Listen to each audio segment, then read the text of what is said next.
Welcome to my tutorial editing. Paano ko ginawa ang video to? Tara sa CapCut. Punta tayong CapCut. Then select new project. Then pindutin natin tong library, yung sa taas. And then dito sa mag-search tayo ng smoke. Mag-type tayo ng smoke. And then dito, pili lang tayo ng smoke na gusto natin na gagamitin. Then ito sa akin. Yan. Then add. Yan. Pagka-add, pindutin natin tong plus. Plus. Yan. Tapos i-add natin yung video na ginawa ko. Saan na ba yun? Saan ba yun? Ito. Then, pindutin natin yung HD para mas malinaw. Then add. So dito, pagpalitin natin to ng pwesto. Yan, ganyan.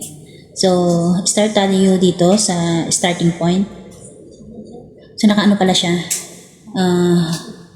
Hanapin muna natin yung aspect ratio niya. Kasi nakaano siya, maliit siya eh. Then, piliin ang 9:16. So, yan. And then, check. So, dito, pindutin natin tong clip.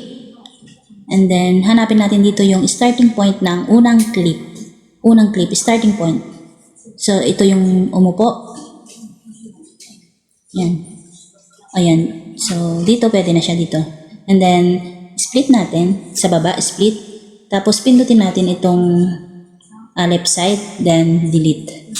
Ngayon, move tayo sa end ng, pinaka-end ng unang clip. End.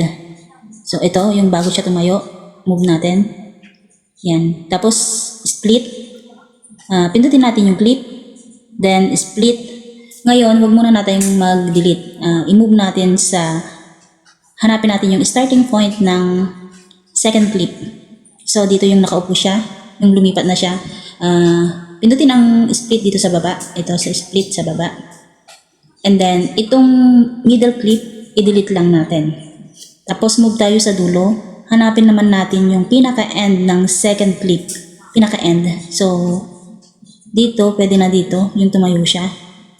Yan, bago siya tumayo. Pindutin. And then, split. Tapos itong right side, i-delete natin. So, yun, ganyan na siya. Ngayon, itong left, right side na clip, ibaba natin. Hanapin natin yung overlay. Overlay. So, tapos i-drag natin dito sa harap. Yan, ganyan, para magpantay sila. Ipantay lang natin siya dito. And then, itong smoke na ginawa natin, pindutin. Tapos, i-overlay lang natin. I-overlay. Overlay. Yan. Na-overlay na siya. Tapos ngayon, nakikita nyo itong splice dito sa baba. Splice. Yan. And then, piliin lang itong filter. Filter. Then, check. Dito sa baba. Ngayon, i-drag natin siya dito sa pinakaunahan. Yan dito. Ganyan. Tapos ngayon, pindutin natin ngayon itong second layer, yung naka-overlay. Tapos, hanapin natin dito yung remove background. Dito sa baba. Remove background. Remove background. Yan. Tapos, auto-removal yung ginagamit ko kasi naka-pro ako. Pero pag hindi kayo naka-pro, ano nyo lang tong subject, i-shade nyo lang siya. Yung subject lang yung tao. Then, pag nag-check, green check, then check dito sa baba. Yan, lumabas na siya. So ngayon, yung smoke natin, masyado siyang mahaba. Masyadong mahaba yung smoke. Ang gagawin natin dito, pindutin yung clip, then hanapin dito sa baba ang, saan na ba yun? Hanapin natin dito sa baba yung speed. Ito, speed. Tapos, normal. Tapos, i-ano lang natin, pabilisin lang natin. Tapos, check. Tingnan natin kung okay na. So, sobrang ano naman siya ngayon. Pindutin ulit, tapos i-back. Then, check. Yan. So, dito i-adjust lang natin. Dito sa taas, hanapin na natin dito yung part na, yung parang may hinipan na siya. So, dito, kung nakikita nyo yung parang hinipan niya na, doon natin ilalagay yung smoke. dito natin ilalagay yung part na parang may hinipan na siya. Tapos, check natin. So, yun. Ganon. Ngayon, ang gagawin natin, pindutin natin tong smoke.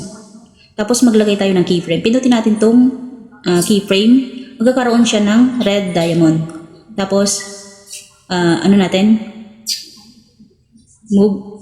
So, yung smoke, andun siya. Kaya, ilagay lang natin siya dito para parang nalagyan siya ng smoke. Ngayon, so kulang yung ano niya. Kulang yung smoke niya. Tayo. Dito sa baba, hanapin natin ang duplicate.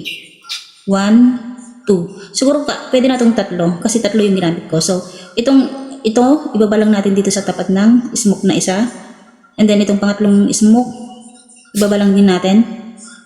Yun, ganun. Ibaba lang natin, tapos itapat lang natin silang, itong 3 magkakatapat yan. So, may mga keyframe na to. Ang gagawin natin, ayan, may keyframe na siya. Itong second, di ba itong second, ilagay natin dito sa may, yan, gitna. Tapos itong third, ilagay lang naman din natin dito sa, yan. Pwedeng ipalaki para mas matakpan yung tao. Yan. Tapos yung second, ganun din, ipalaki. Then yung third, first, yan. Para mas matakpan yung tao. Okay, yan. Okay na. So ngayon, check natin. Ayan, pero hindi nawala yung tao. Pindutin natin itong split lang natin. Itong second layer, yan, second layer, itapat lang natin yung smoke. Tapos, split natin, split. Then, habang naka-highlights, maglagay tayo ng keyframe. Keyframe din ulit. Yun, keyframe para magka-red diamond. And then, dito sa baba, i-move ulit natin. Yan, kahit dito na sa dulo siguro. Yan. Tapos ito, maglagay ulit tayo ng keyframe. And then dito sa baba, hanapin natin yung opacity. Opacity. Tapos lagay lang natin siya sa negative. 0. Yan. So, nawala na siya. Ngayon, i-ano na natin. I-review. So, yun na nga. Nagawa na natin. So, yun lang. And then, pwede na natin siyang i-export. So, yun lang guys. Ganun lang siya kasimple. Kaya kung may natutunan ka sa bidyong to, huwag mo namang kalimutang mag-like, comment, and share na rin para mas marami pang makaalam. Thank you for watching. Bye-bye!